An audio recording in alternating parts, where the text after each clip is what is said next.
Nacional de Guatemaltecos. Declaran Patrimonio Cultural Intangible de la Nación la manifestación Los Gateadores de San Andrés Acabajá en Quiché. En Champerico, Retauleu, presidente Alejandro Yamatei participa en el lanzamiento del Sistema Nacional de Prevención en Semana Santa SINAPRESE 2022.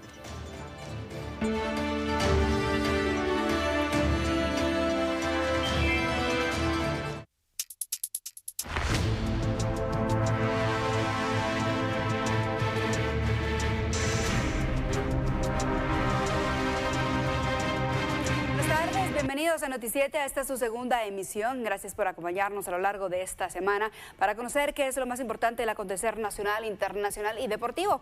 Iniciamos en esta emisión y nos trasladamos hasta Sanarate, ya que luego de un ataque que cámaras de seguridad captaron, los cuerpos de socorro reportan 2 fallecidos y 2 heridos. Es nuestra compañera Lourdes Arana con el informe. Adelante. En efecto, un ataque armado se originó anoche en la calzada Flora de Ramos Sanarate El Progreso, en donde 2 personas quedaron heridas y una más quedó fallecida en el lugar. El hecho ocurrió dentro de una venta de licores. En este caso, pues las autoridades correspondientes investigan el hecho para poder dar con el móvil del crimen para verificar si se trató de un ataque directo en contra de las personas que se encontraban en el lugar o si se trató tal vez de un asalto. En este caso, se notificó también al Ministerio Público y a la Policía Nacional Civil, tomando en cuenta de que la persona fallecida y las 2 personas heridas no contaban con documentos de identificación. Las víctimas fueron trasladadas al Hospital Nacional de Guastatoya. Sin embargo, una de las personas que fue transportada por los socorristas falleció a su ingreso y el otro se encuentra pues siendo tratado por los médicos de este centro asistencial con heridas de gravedad. Se investiga entonces por parte de las autoridades si se trató, como comentaba anteriormente, de un crimen en contra de estas personas que ya se tenía planificado con anterioridad o si pues se trató también del calor de los tragos, tomando en cuenta de que se encontraban tomando bebidas alcohólicas.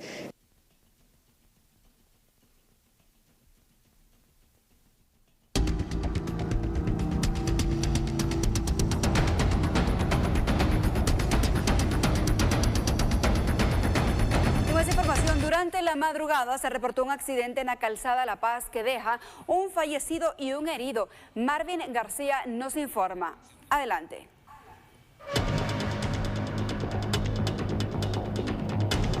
Este accidente de tránsito que se ha registrado en el sector de la zona 5. ¿De qué se trata?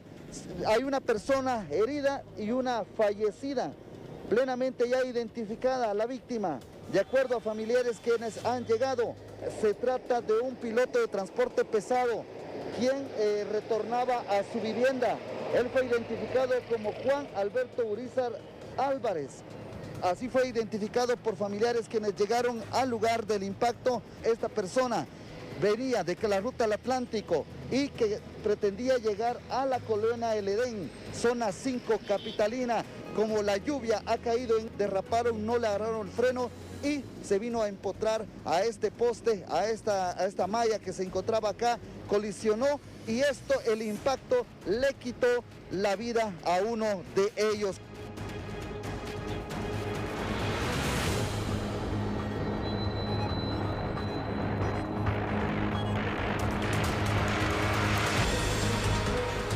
Y en la zona 16 también se da un percance vial que deja un poste derribado y 3 vehículos involucrados. A continuación le contamos los detalles.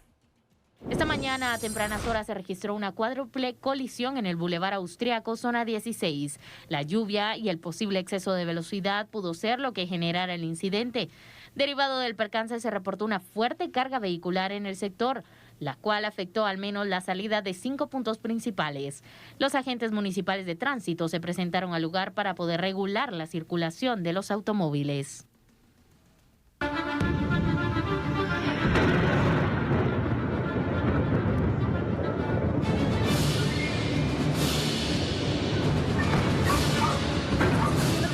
nivel internacional, un ataque de misiles rusos a una estación del tren en Ucrania deja al menos 50 fallecidos y decenas de heridos. Los gobernantes ucranianos pronosticaron que habrá más hallazgos macabros en ciudades y poblaciones recuperadas a medida que los soldados rusos se retiran para concentrarse en el este de Ucrania, donde las autoridades dijeron que un ataque con misiles a una estación ferroviaria utilizada para evacuación de civiles mató a más de 30 personas esta mañana, llegando hace algunos minutos a 50 horas después de informar que las tropas ucranianas habían encontrado escenas brutales en un asentamiento al norte de Kiev. El presidente de Ucrania dijo que había miles de personas en la estación, una ciudad de la región de Donetsk, en el este, cuando cayó el misil. Tras fracasar en su intento de tomar la capital, Rusia se ha enfocado en el Donbass, una región industrial de mayoría ruso parlante en el este de Ucrania, donde rebeldes respaldados por Moscú combaten a las fuerzas ucranianas desde hace años y controlan algunas zonas. Las autoridades ucranianas advirtieron a los residentes que partan lo antes posible hacia zonas más seguras y dijeron que habían acordado con Rusia crear varias rutas de evacuación en el este. Sin embargo, esto no se ha cumplido.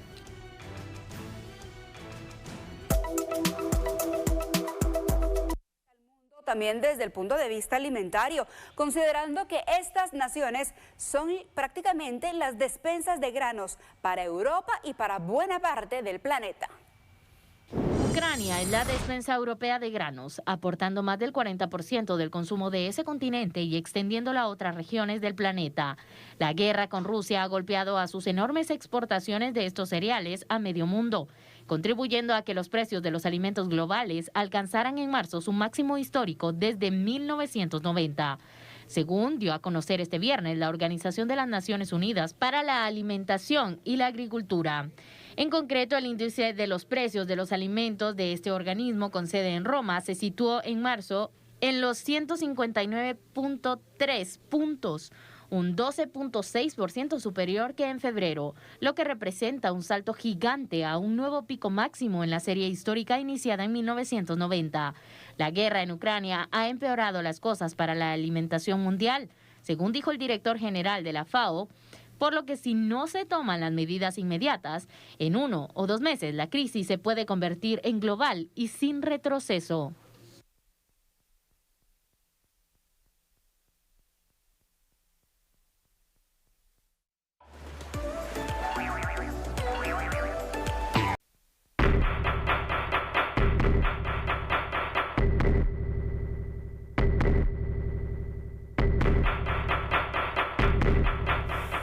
Estamos de regreso en Noticiete, gracias por acompañarnos en esta su segunda emisión. Se le conoce como el hombre del ascensor, un violador en serie confeso que ayer intentó entrar a Guatemala, pero le fue negado el acceso. Esta es otra más de nuestras investigaciones criminales. Uno de los violadores en serie más increpados en el mundo quiso entrar a Guatemala. Su nombre, Kosarev Oleg, pero también tiene documentos donde aparece como Oleg Leonidovich. Se le conoce como el seudónimo del ascensor.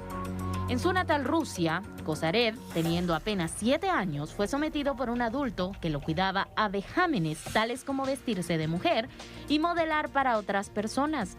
Más adelante los abusos se incrementaron y llegaron a ser ya de índole sexual. Y para cuando cumplió 14 años, era el esclavo sexual de 2 adultos que incluso lo alquilaban a otros pedófilos. Esto, por supuesto, cambió su personalidad, convirtiéndolo en un violador en serie, sobre todo de víctimas a las que podía dominar físicamente, gente de complexión débil o menores de edad. Su primera violación la cometió a los 18 años. Fue contra un joven en un parque. Esto le valió ser internado en un hospital psiquiátrico, donde cometió la segunda violación contra una enfermera. Su sobrenombre de el hombre del ascensor se lo puso la policía rusa cuando en un elevador violó a 3 niñas que iban en un grupo de 5, pero las otras 2 escaparon. A partir de ahí, la mayoría de sus víctimas se daban en ascensores de edificios que eran poco transitados y cuando un objetivo subía solo o sola, Él también ingresaba para cometer el hecho y luego salir del lugar como si nada pasara. Su arresto se dio cuando en una calle de Arbat intentaba vender una cámara fotográfica de una víctima a la que había violado minutos antes. Ahí fue llevado ante un juzgado donde confesó más de 130 violaciones. Aunque solo 40 de ellas se pudieron comprobar, por lo que fue sentenciado a 15 años de prisión, ¿de dónde salió? En el 2015, y desde entonces está marcado a nivel internacional como un sujeto de prevención. Ayer, Corsaret, con un pasaporte y nombre falsos, intentó ingresar a Guatemala por el paso de Valle Nuevo, Jutiapa. Pero fue interceptado cuando las autoridades descubrieron que su pasaporte era falso y luego lo identificaron, por lo que no se le permitió el acceso, devolviéndolo hacia El Salvador.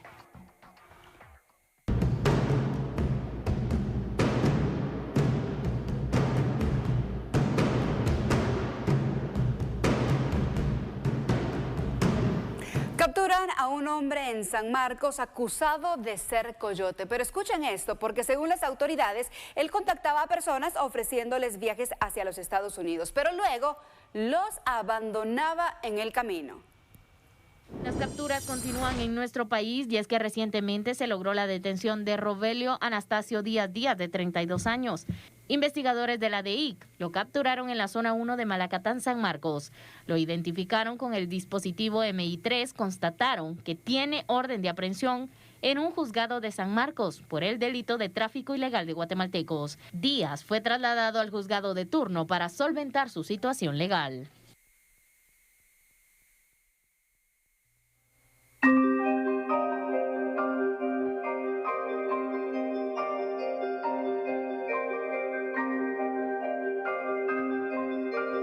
En la zona 3 de Bárcena, Villanueva, fue localizado el cadáver de un hombre que murió lapidado. Es nuestro compañero Alfredo Mendoza quien tiene el reporte. Adelante.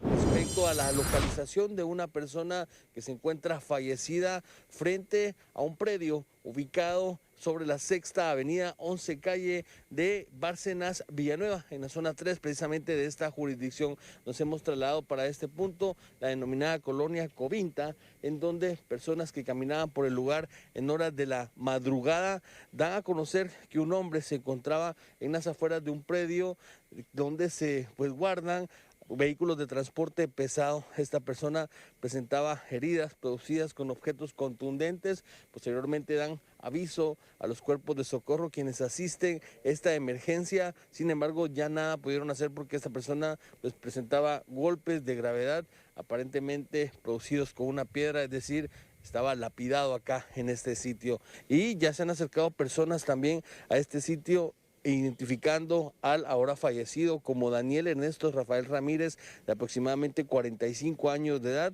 Lo han identificado como trabajador de este predio y argumentaban que él era el encargado de cerrar este establecimiento y de alguna u otra manera no supieron nada de su paradero hasta verlo hoy en la mañana acá, prácticamente a un costado de la avenida principal, presentando señales graves de violencia. Los vecinos bastante consternados acá en este sitio. Muchas personas que trabajaban, o mejor dicho, que salían a trabajar desde muy temprano, se dieron cuenta que permanecía tirado prácticamente a un costado del lugar de donde se desempeñaba a diario y les pareció sospechoso. Algunos pensaron que estaba en estado de ebriedad. Sin embargo, al acercarse y observar estas señales de violencia y la sangre en el sector, dieron aviso inmediatamente a los socorristas.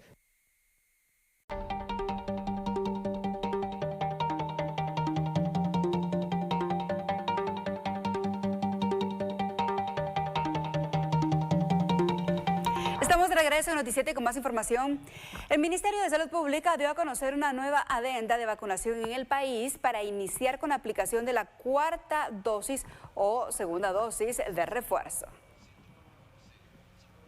Este viernes 8 de abril, el Ministerio de Salud publicó el acuerdo ministerial número 112-2022, en el que se establece la 7ª adenda al Plan Nacional de Vacunación contra el COVID-19, aprobado mediante acuerdo ministerial 41-2021 de fecha 17 de febrero de 2021 y su reforma. Este documento habilita la administración de la 4ª dosis de la vacuna contra el COVID-19 para todo el personal sanitario.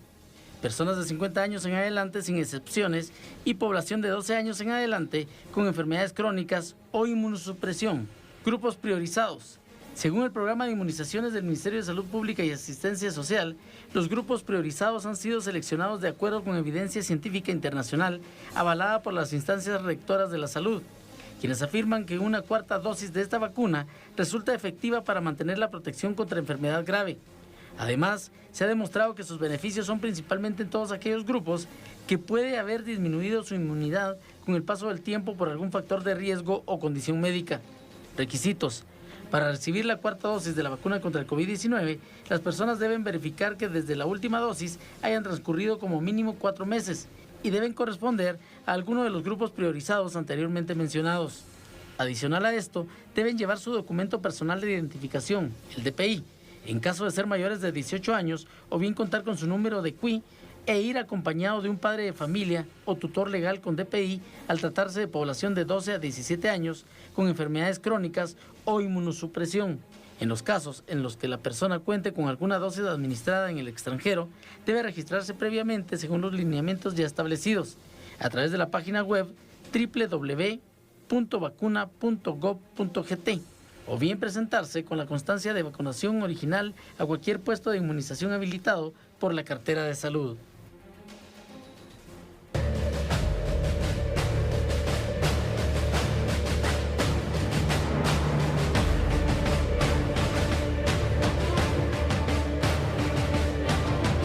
Tenemos una actualización informativa desde Chiquimula porque se está llevando a cabo la audiencia del caso Melissa Palacios en el juzgado de primera instancia penal de Chiquimula. Omar Vázquez con los detalles. Gracias, compañeros en Estudios Centrales. Quiero comentarles que en el juzgado de primera instancia penal y narcoactividad de la cabecera departamental de Chiquimula, tal como lo ven en las imágenes, se está llevando a cabo la audiencia de reforma de auto de procesamiento en el caso de Melissa Palacios Chacón.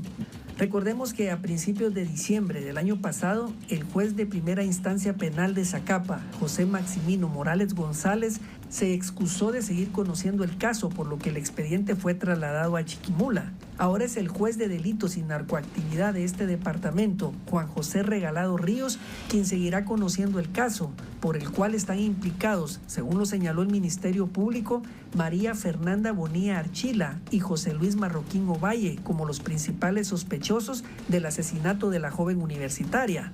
Ambos fueron capturados el 25 de agosto y ligados a proceso el 9 de septiembre del año 2021. Esta es la información en desarrollo que se está generando en este juzgado de primera instancia penal, compañeros, con imágenes de Denis Loyo desde la cabecera departamental de Chiquimula. Omar Vázquez.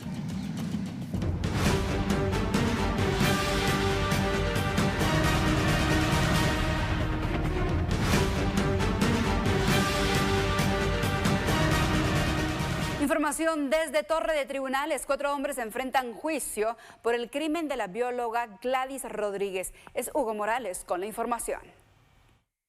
¿Qué tal, compañeros? Buenas tardes. Así es, información importante, y es que en el Tribunal de Mayor Riesgo Grupo E son juzgados 4 sospechosos, supuestos integrantes de una organización criminal dedicada al robo de cuentavientes, a quienes se les vincula con el asesinato de una mujer en octubre del 2017, identificada como Gladys Angélica Rodríguez Gutiérrez, una química bióloga que se había presentado a una agencia bancaria a retirar unos euros y algunos dólares.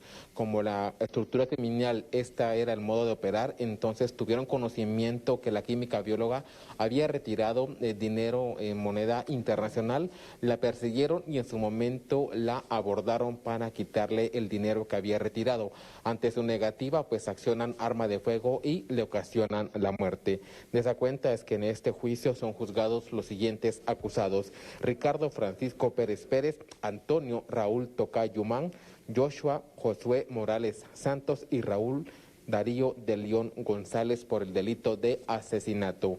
Importante mencionar que en su momento el Ministerio Público presentó una investigación en la cual se logró establecer que esta estructura criminal dedicada al robo de cuentavientes también estuvo involucrada en el asesinato del expresidente del organismo judicial, José Arturo Sierra González, acribillado de la misma manera. Al momento de retirarse de una agencia bancaria, lo siguieron y al momento que él se negó a entregar el efectivo, fue asesinado con arma de fuego. Entonces, en este tribunal de mayor riesgo, estas 4 personas son juzgadas por el crimen de la química bióloga Gladys Angélica Rodríguez Gutiérrez, asesinada el 11 de octubre del 2017, después que se estableciera que le dieron persecución, vigilancia y, por último, la asesinaron al momento que ella se negara a entregar el efectivo de dólares y euros que había retirado de una agencia bancaria. De la información, compañeros, soy Hugo Morales, con imágenes de Josué David Arocha.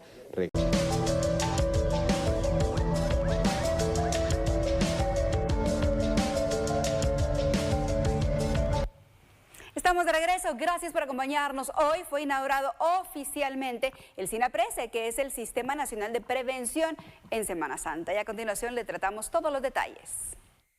A partir del día de hoy, 8 de abril, a partir de las 00 horas, se activó el Plan Operativo SINAPRESE 2022, cuyo accionar involucra a más de 500 personas ubicadas directamente en 15 campamentos y 11 puestos de control y prevención. De forma permanente estarán prestando un servicio desde las sedes, desde sus respectivas instituciones, los servidores públicos para poder apoyar alguna atención que la población requiera.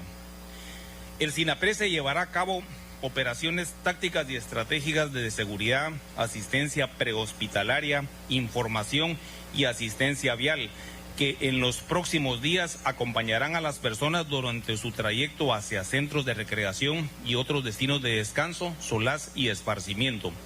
Los puestos de control y prevención estarán ubicados en los principales ejes y carreteras del país, en donde la población podrá encontrar servicios de información.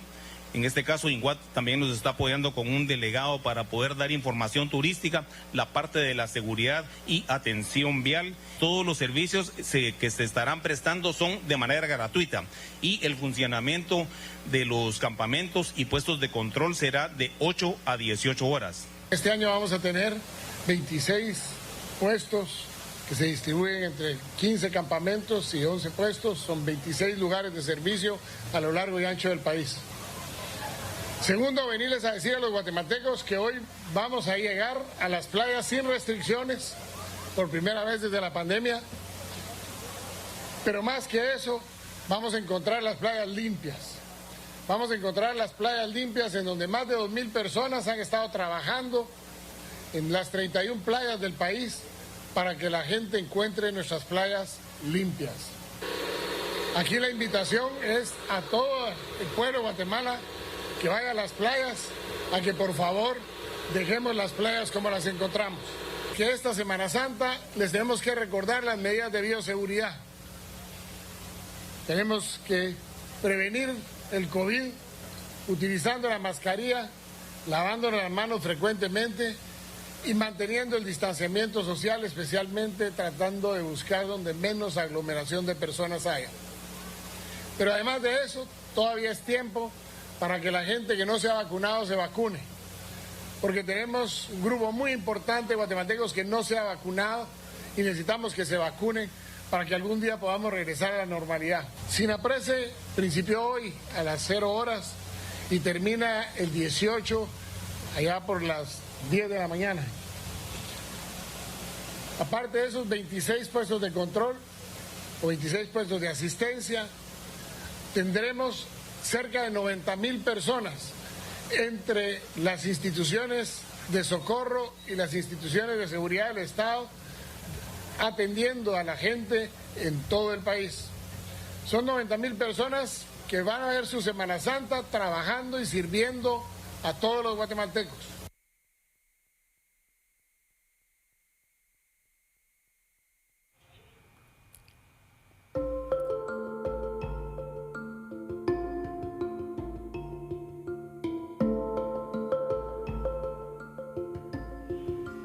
Cambiamos de tema. La tradición de los gateadores en San Andrés Sacabajá, Quiché, es una muestra de devoción, mezcla de dos culturas y patrimonio de la cultura quiché a partir de esta fecha.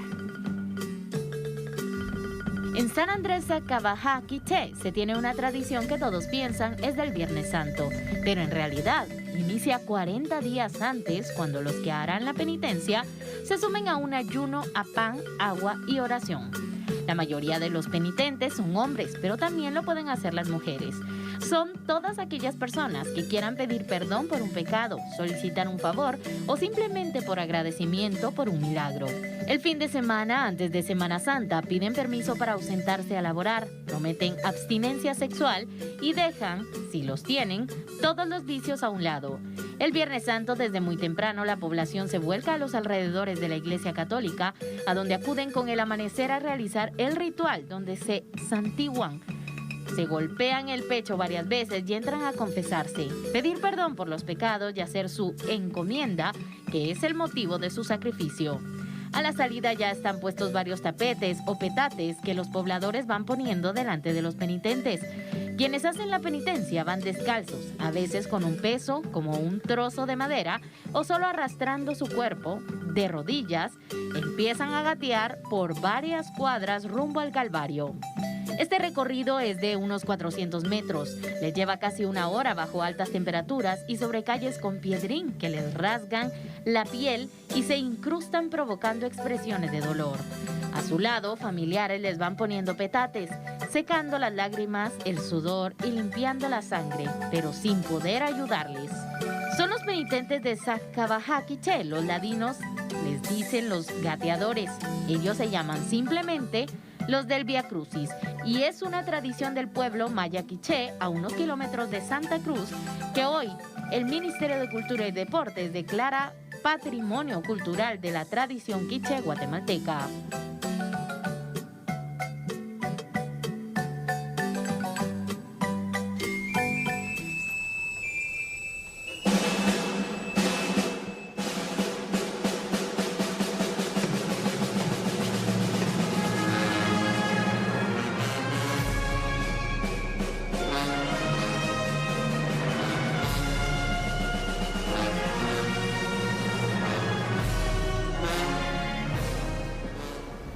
Y en la época en que las jacarandas florecen, hoy Alejandro Esquite nos tiene la leyenda de los Viernes del Diablo. Algo que pudiera haber ocurrido un lejano Viernes de Dolores. Hoy les contaremos la historia de Miguel, un joven que aprendió de la peor manera que no todo en la vida es dinero, ya que se dice, vino a este árbol de amate en el Cerro del Cielito a realizar un trato con el diablo, una de las leyendas más conocidas de la época, cuando las jacarandas florecen.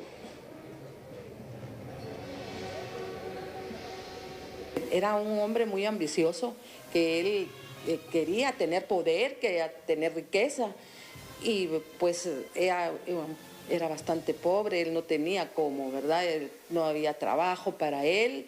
Entonces vino y le aconsejaron que por qué no él hacía un pacto con el diablo, y que no, por qué no lo invocaba, que todos los sábados de gloria se aparecía el diablo en el amate. Vino él y se quedó pensando si sí lo hacía o si no. Meditabundo y con la ansiedad de dinero, esperó a que cayera la tarde del Sábado Santo y se encaminó por la calle Real hasta llegar al Calvario, y de ahí subió por toda la arboleda de lo que hoy conocemos como Plaza El Amate. Mientras los feligreses asistían a la bendición del agua y el fuego en la vigilia pascual, vemos a Miguel pensando seriamente lo que estaba a punto de hacer. Lo llamó y a la tercera vez era un hombre con una capa negra, no se le miraba el rostro, pero era el diablo. Y le preguntó que, Miguel, ¿qué es lo que tú quieres? Y él le respondió que él lo que quería era tener riqueza y tener poder. Y él le dijo, está bien, yo te lo voy a conceder, pero tienes que venir todos los viernes a renovar nuestro pacto. Esa es la condición, y cuando tú regreses a tu casa, tú vas a encontrar dinero, mucho dinero en tu gaveta. De repente un olor a azufre inundó el lugar y una risa malévola se escuchó de fondo.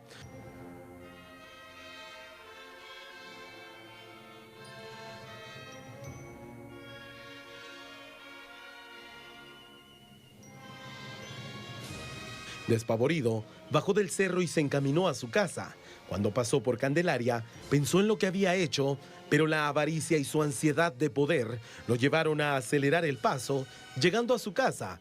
Y tal como el maligno le dijo, su gaveta estaba llena de dinero. Cumpliendo al pie de la letra lo que el trato establecía, llegaba el primer viernes de cada mes al árbol de Amate a renovar su pacto. Los años pasaron y vemos a un hombre adinerado sumido en los excesos, pero solitario y hastiado de la vida que estaba llevando. Es entonces cuando decide aquel primer viernes de abril, que coincidía con el viernes de Dolores, no ir a renovar su maléfico trato, sin imaginar lo que estaba por ocurrir. Entonces miraba la figura del diablo por todas las esquinas, porque como él ya no llegó a renovar el pacto, entonces lo miraba por todos lados, ¿verdad? Entonces vino él y pasó, llegó otra Semana Santa más y se encontró con la procesión de Jesús y vio a Jesús y Jesús como que él sintió algo en su corazón y volvió a pedir perdón y vino y en realidad que sí, el Señor lo perdonó porque en ese momento él sintió como que algo se desprendía de él, como que ya no volvió a ver la figura del diablo y el Señor de Candelaria le concedió a él una familia, una buena esposa y un buen trabajo. Y esa es realmente la leyenda que mi madre me contaba, ¿verdad? Miguel envejeció como las leyendas y este relato, dicen, nunca falta cada Semana Santa en sus descendientes, quienes sin vivirlo aprendieron la lección de los Viernes del Diablo.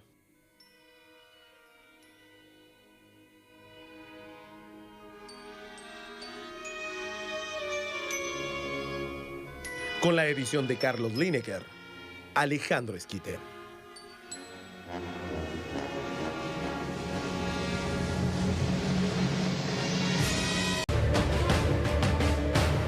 Tenemos una actualización informativa ya que 11 migrantes venezolanos fueron localizados en Esquipulas por las fuerzas de seguridad y remitidos a migración. Lourdes Arana nos informa. Adelante. La Policía Nacional Civil ha localizado a 11 personas de nacionalidad venezolana que ingresaron a territorio guatemalteco sin llenar los requisitos migratorios. Se tomó en cuenta de que en todo momento las personas se estaban arriesgando su vida al encontrarse varadas en la vía pública y pues encontrarse de una manera perdida, ya que no sabían para dónde caminar o para dónde dirigirse, ya que según la información ellos querían llegar hacia la frontera entre Guatemala y México.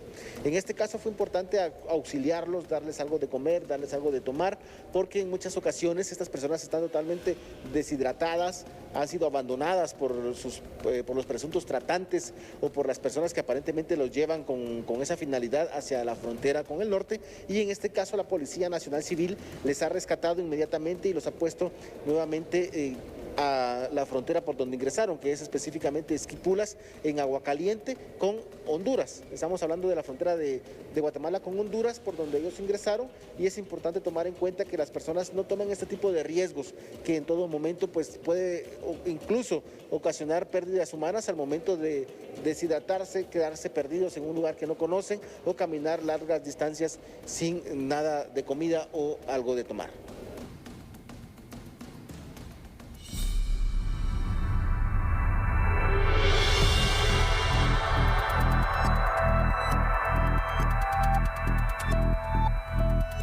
Hoy los capitalinos fuimos sorprendidos por una llovizna. Alfredo Mendoza nos tiene los detalles a qué se debió este fenómeno y cómo estará el clima para el fin de semana. Desde la noche de ayer jueves tenemos el paso de un frente frío. Esto está favoreciendo a que se incremente la nubosidad en el departamento de Petén, franja transversal del norte y Caribe del país. Muy importante tomar en cuenta que para amanecer del día de hoy viernes hemos tenido lluvias importantes en Alta Verapaz, parte de la franja transversal del norte y lo que es la región Caribe. Estas lluvias van a continuar el día de hoy viernes y mañana sábado. Tenemos que tener mucha precaución ya que esperamos lluvias moderadas a fuertes para la parte sur del departamento de de Petén, franja transversal del norte, Caribe del país, mientras que aquí en la ciudad capital se estarán presentando algunas lloviznas y lluvias de carácter disperso en primeras horas de la mañana y final de tarde. Recordemos que los frentes fríos encuentran condiciones bastante cálidas como las que hemos tenido en los últimos días y esto favorece a que se presenten lluvias convectivas en regiones del norte. Costa Sur continuamos con condiciones estables, un ambiente cálido y brumoso, sin descartar algunos eventos aislados de lluvia, especialmente en Boca Costa y suroccidente. En cuanto al inicio de la época lluviosa, tenemos previsto que la época lluviosa ya inició en algunos lugares de Boca Costa y suroccidente. Preveemos que ahorita del 10 al 20 de abril se acentúa, iniciando también aquí en la meseta central para la primera década del mes de mayo.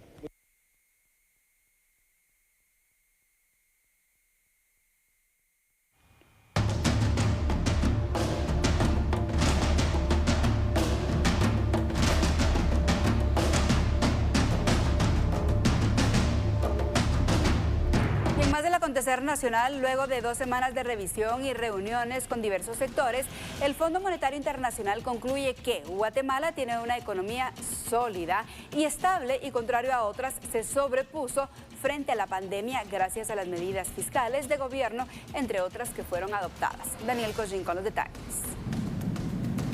Muy buena tarde, gusto de saludarle, estimado televidente, y es que el Fondo Monetario Internacional ha concluido su revisión a territorio nacional luego de 2 semanas y una reunión con distintas entidades, gobierno, sector público, tanques de pensamiento, sector empresarial, entre otros. Concluye que la economía nacional es sólida, estable y se ha sobrepuesto ante la pandemia de COVID-19. El segundo mensaje que quisiera transmitirles es que la economía está en una posición muy sólida para afrontar los riesgos, principalmente de índole externa, que son muy elevados. Por eso pensamos que la situación en Guatemala es bastante sólida y robusta ante la incertidumbre, ¿no? Al mismo tiempo, Guatemala, al contrario que otros países del mundo, mantiene una inflación baja dentro de las metas establecidas por el Banco de Guatemala.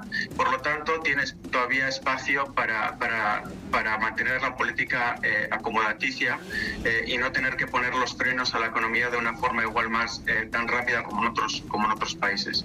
Entonces vemos muchos fundamentos para poder apoyar a esto. Finalmente, también sabemos que la política fiscal, que aunque el año pasado se tornó un poco más restrictiva, en parte por los buenos recaudos tributarios, este año va a ser un poco más expansiva, gracias en buena medida pues, a la aprobación del presupuesto para este año, ¿no? Asimismo, el Fondo Monetario Internacional hace una serie de recomendaciones en materia tributaria y también en el tema de la contratación de personas en el sector público. La primera es mantener la dinámica de ingreso que hemos visto bastante favorable en el año 2021. Le hemos dicho a las autoridades durante misiones anteriores que pudieran considerarse quitar algunas de las exenciones o también reducir algunos de los gastos tributarios que pudieran llegar a mejorar los ingresos. En cuanto a los temas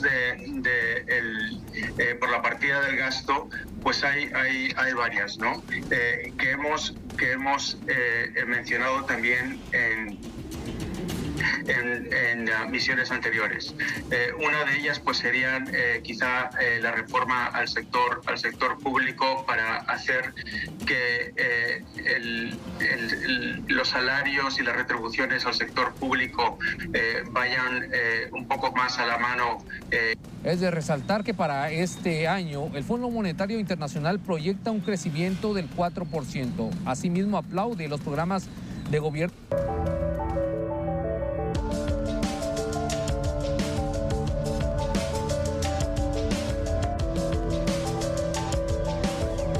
De hacer una breve pausa, lo dejamos con las impresionantes imágenes de esta joven que logra hacer flexiones que muy pocos en todo el mundo podemos realizar.